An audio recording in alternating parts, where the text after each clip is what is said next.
Everybody, so we have chapter 27 of Children of Blood and Bone, and we're in Amari's perspective now. Though the games have yet to start, the arena howls with excitement. Drunken cheers ring through the stone halls, each spectator hungry for blood. Our blood. I swallow hard and press my fists to my side to hide my trembling hands. Be brave, Amari. Be brave. Binta's voice rings through my head with such clarity, it makes my eyes sting.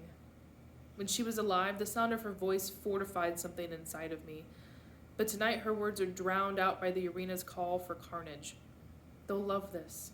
The announcer grins as he leads the three of us underground. Women never compete as captains. 'Cause of you, we got to charge double. Zelly snorts, but it lacks her usual bite. Glad our blood is worth a little extra. Novelty's always worth extra. The announcer flashes her a disgusting smile. Remember that in case you ever go into business. A maggot like you could turn a fair amount of coin. Zelly grabs Tizane's arm before he can react and fixes the announcer with a murderous glare. Her fingers slide along her metal staff. Do it, I almost whisper. If she beats the announcer senseless, perhaps we'll have another shot at stealing the Sunstone. Anything would be better than the fate that awaits us if we board that boat. Enough talk. Zelly takes a deep breath and unhands her staff. My heart sinks as we continue forward. To our deaths we go. When we enter the rusted cellar housing the ship, our designated crew barely looks up. The laborers appear small against the vast hull of the wooden vessel, weakened from years of hard work.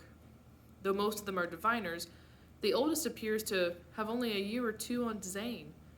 A guard unshackles their chains, a moment of false freedom before the slaughter. Command them as you wish. The announcer waves as if the laborers are cattle. You have 30 minutes to strategize, then the games begin. With that, he turns, retreating from the dark cellar. As soon as he's gone, Tizane and Zelly pull loaves of bread and canteens from our packs and distribute them throughout the crowd. I expect the laborers to devour the meager feast, but they stare at the stale bread like it's the first time they've ever seen food. Eat, Tizane coaxes, but not too fast. Go slow or you'll get sick. One young diviner moves to take a bite of bread, but a gaunt woman holds him back. Skies, I mutter. The child can't be much older than 10. What is this? An older Poseidon asks.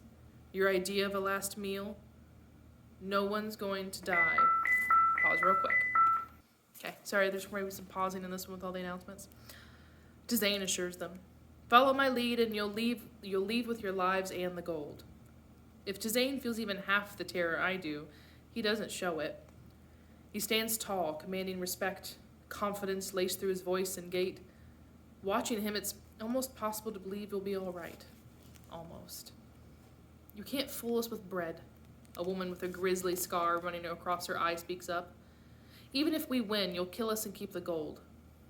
We're after the stone. Tizane shakes his head, not the gold. Work with us and I promise you can keep every piece. I study the crowd, hating the smallest part of me that wants them to revolt. Without a crew, we couldn't enter the arena. Zelly and Tizane would have no choice but to stay off the ship. Be brave, Amari. I close my eyes and force a deep breath. Underground, the memory of Binta's voice is louder, stronger inside my head. You don't have a choice. All eyes turn to me and my cheeks flush. Be brave. I can do this. This is no different from elocution at the palace. It's not fair and it's not right, but it's happening. Whether you want to work with us or not, you have to get on that boat. I lock eyes with Tizane and he nudges me forward. I clear my throat as I walk, forcing myself to sound strong. Every other captain competing tonight just wants to win. They don't care who gets killed or hurt. We want you to live. But that's only going to happen if you trust us.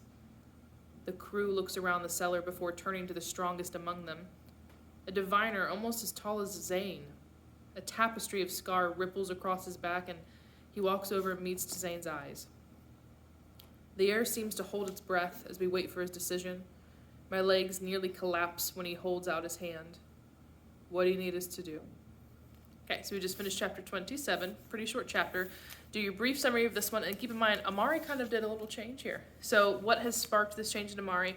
What is changed about her, and what can we continue to expect from her? And then move on to chapter 28 after this.